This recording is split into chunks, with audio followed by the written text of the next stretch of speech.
A alocação dos recursos financeiros são os centros de custeio, são os componentes de custo que vão ser utilizados para definição dos elementos necessários para a produção das atividades.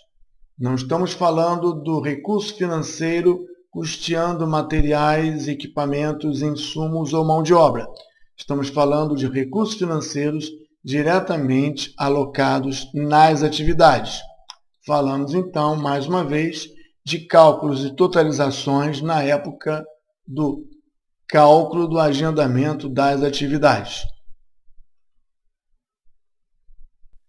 A alocação dos recursos financeiros segue o mesmo princípio dos demais, chamando a atenção aqui que a atividade ela já custa pelos próprios custos dos recursos materiais, insumos, humanos, equipamentos, mas eventualmente a atividade ela pode precisar de verbas, ou seja, dinheiro, um aporte financeiro para pagar taxas, tributos, licenças, para exercitar ou para produzir alguma coisa em função de alguma legislação ou alguma obrigação legal. Então, aqui nós temos como colocar na atividade custos ou elementos de custo. Aqui nós vamos colocar um custo, um gasto fixo, por exemplo, de 1.500 unidades monetárias por conta da licença ou permissão de obra dessa atividade. 1.500 aplicados aqui como recurso financeiro nessa atividade fixa. Recurso fixo nessa atividade. E vou colocar aqui na atividade 2 até 4, de forma simultânea, um recurso financeiro que vai acontecer não por ser fixo, mas por produção, por cada quilômetro produzido, por cada peça produzida, há um custo, uma obrigação, e aí eu vou chamar aqui de componente C, há uma obrigação de pagar um tributo por unidade produzida de 1.600 unidades monetárias. São duas formas de alocação para a produção dessa atividade 1, 2 a 4 é pela produção de produtos e a atividade 1 é por questão de licenciamento. Na atividade 5 e 6, eu vou dizer que nós temos um custo referente a uma rúbrica chamada componente A, de aluguel de espaço, aluguel de alguma coisa que seja cobrado por hora. Então, nesses dois, de forma coletiva, de forma simultânea, eu vou alocar o custo componente B, que aqui vai ser colocado como um valor por hora de trabalho. Quanto mais demorar, mais caro fica. Na verdade, eu não vou nem colocar na atividade 5, 6. Eu vou colocar na atividade de supervisão, que ela estica e encolhe em função das necessidades. Então, a supervisão vai ter uma componente chamada componente B, que, digamos, seria um aluguel, uma taxa de permissão de exercício, alguma coisa assim que é cobrada por hora. E aqui eu vou dizer que é uma taxa de 25 unidades monetárias por hora. Com essas alocações, além dos materiais, insumos, equipamentos e mão de obra, nós temos agora como verificar o quanto essas atividades consomem. Eu vou criar aqui um modo 18, um layout 18. Nesse layout, a minha ideia é ver nas colunas os valores de custo de todas as componentes remaining, os valores agendados para serem consumidos. Aqui temos valores por conta dos materiais, dos recursos humanos e das verbas necessárias. Recalculando, o agendamento por limitação de recursos humanos. Não seria possível fazer os trabalhos sem os recursos humanos. Assumindo que os materiais alocados foram além do necessário e agora, recalculando todos os valores gastos ou a gastar, nós temos que o custo total está ligado a uma componente, outra componente, outra componente, outra componente. É a soma desses componentes que vai dar o custo total. Por isso, lançamos mão do centro de custos, que já foi comentado. E aqui, o centro de custos, que ainda não existe, vai agregar todas as componentes que nós colocamos, adicionando todas as componentes, verbas, não incluindo os materiais. Vou chamar de custos sem materiais. E vou criar outro centro de custos, custos com materiais. O custo com materiais é um centro que vai ter todos os componentes e também os gastos com os materiais. Os valores devem ser diferentes. Não os materiais que chegam, só os materiais que saem. Vamos ver aqui que o nosso módulo 18, preservado aqui, não nos interessa ver nada disso. E eu posso apagar as colunas da direita, porque agora eu quero ver os centros de custo. Centros de custo, valores totalizados, reagendando com limitação de recursos humanos, supondo todos os materiais ilimitados conforme já comprado, chegando no começo, e agora calculando os centros, verificamos que a soma das partes está dando 100 materiais 1.600.000, com os materiais 8.900.000. Esse tipo de totalização ajuda a gente a ter uma visão de consumo, a ter uma visão de gastos, previsão de gastos, e aqui, mais uma vez, lançando mão de gráficos, podemos fazer um diagrama no tempo, mostrando os componentes ou os centros. Eu vou fazer um centro acumulado com os 100 materiais, acumulado para mostrar a evolução ao longo do tempo. Vou fazer por dia, para que a curva fique bastante didática.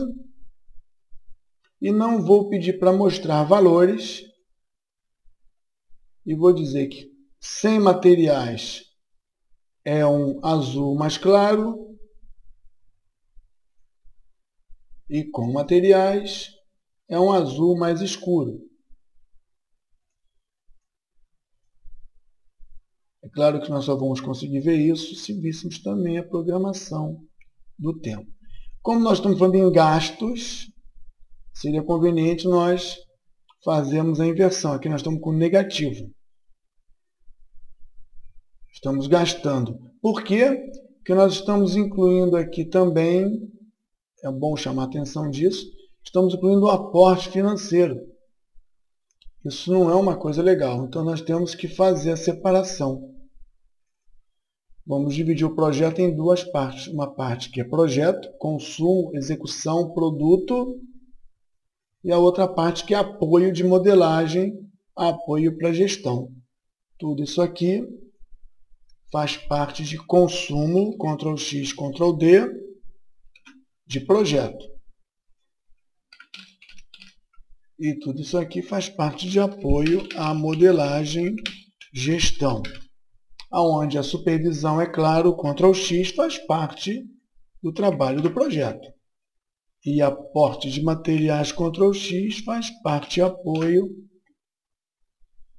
Ctrl X, Ctrl D, faz parte da modelagem de gestão. Reestruturando o modo, temos agora uma estrutura mais complexa, os mesmos elementos, pedindo para recalcular tudo, atentando à restrição de recursos humanos e equipamentos, porém separando agora a entrada de dinheiro da saída de dinheiro. É claro que o nosso gráfico está ligado ao todo.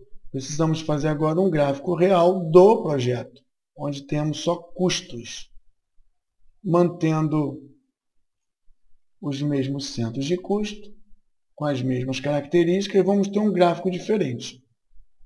Aqui nós vamos apagar esse aqui. Esse aqui está ligado ao projeto. Vamos ver se está tudo bem. E aqui nós temos parâmetro. Não vamos mostrar entrada como positivo, porque agora estamos vendo só os gastos. Vou colocar semana por semana. Então aqui nós já temos. Aqui mais claro é o custo acumulado ao longo do tempo até o final dos valores financeiros. E aqui, em azul mais escuro, é o custo acumulado ao longo do tempo por semana dos valores financeiros, incluindo a despesa com material. Lembrando que aqui nós incluímos também as despesas com os recursos reutilizáveis. Ele não está segregado aqui. Alocamos os recursos financeiros nas atividades. Estruturamos o projeto para separar agora entradas e saídas. E aqui falamos de aporte de materiais, a entrada de valores, quantidades de materiais. E poderíamos agora incluir também um aporte financeiro. Aporte financeiro. Se precisamos de moeda para pagar todas as despesas, da ordem de 8 milhões, precisamos também ter uma entrada de dinheiro aqui, botão direito, propriedades. Essa atividade é uma atividade que inicia o nosso projeto, onde pedimos todos os valores necessários para pagar as contas, inclusive dos materiais. Então, ela deve durar um dia também, aqui a título de ilustração, um dia. E ela deve receber um Cost Component. E aí vai ter vários Cost Components. Aqui temos um valor para o Cost, um valor para o componente A, um valor para o componente B. Eu vou colocar todos os componentes aqui. Eu vou dizer que nesse dia chega um dinheiro chamado Cost da ordem de 6 milhões e 500. Então, chega fixo 6 milhões e 500. Do C, chega fixo menos 2 milhões e 100. Menos 2 milhões e 100. Veja que eu estou colocando sempre um valor a mais para ter um saldo final. B, 195 mil menos 200 mil. E, finalmente, A, 223 mil menos 230 mil. Agora, com essa entrada de dinheiro, logo no começo, lembrando que o início define o sequenciamento do aporte financeiro, e o aporte financeiro, após, termina junto, sequenciado ao fim do projeto. Recalculando recursos, agendamentos. E agora, recalculando materiais e valores financeiros, nós vamos encontrar o projeto do mesmo jeito. Do mesmo jeito. Agora, o conjunto todo vai fazer um balanço do dinheiro que entra e sai, da mesma maneira que nós fizemos um balanço do material que entrava e saía. Diagrama dos mesmos centros, porém acumulado como o anterior, mostrando agora dessa vez entrada como positivo e saída como negativo, esperando que o nosso fluxo de caixa, entrada e saída, esteja sempre positivo. Parece que deu certo. Nós começamos com muito dinheiro e vamos gastando até o final, até praticamente zero. Nós temos aqui o balanço entrada-saída. Deixa eu ver aqui se está tudo bem. Temos o material aqui, aporte de material, e temos aqui o aporte financeiro. Talvez aqui, nesses centros de custo, nós estejamos dobrando a composição. Então, o Cost Component tem que ser revisto para que ele não inclua os materiais. Vamos ver. O centro de custo não deve incluir os materiais. Se nós incluirmos os materiais, ele não zera, ele fica com um saldo. A modelagem prevê centro de custo totalizando todos os componentes, ou a modelagem prevê que o projeto mais a modelagem deem o fluxo de caixa. Preservando o modo 18, podemos dizer que o dinheiro é consumido ao longo do tempo, entrada e saída. Entrada e saída. O aporte financeiro aqui, entrada e saída, aporte de materiais, tendo um valor aqui nos materiais. Alocação de recursos, apresentada na parte financeira, sobre o projeto, apresentando seus componentes nas colunas. As colunas dos componentes e a sua totalização, considerando ou não os valores dos materiais.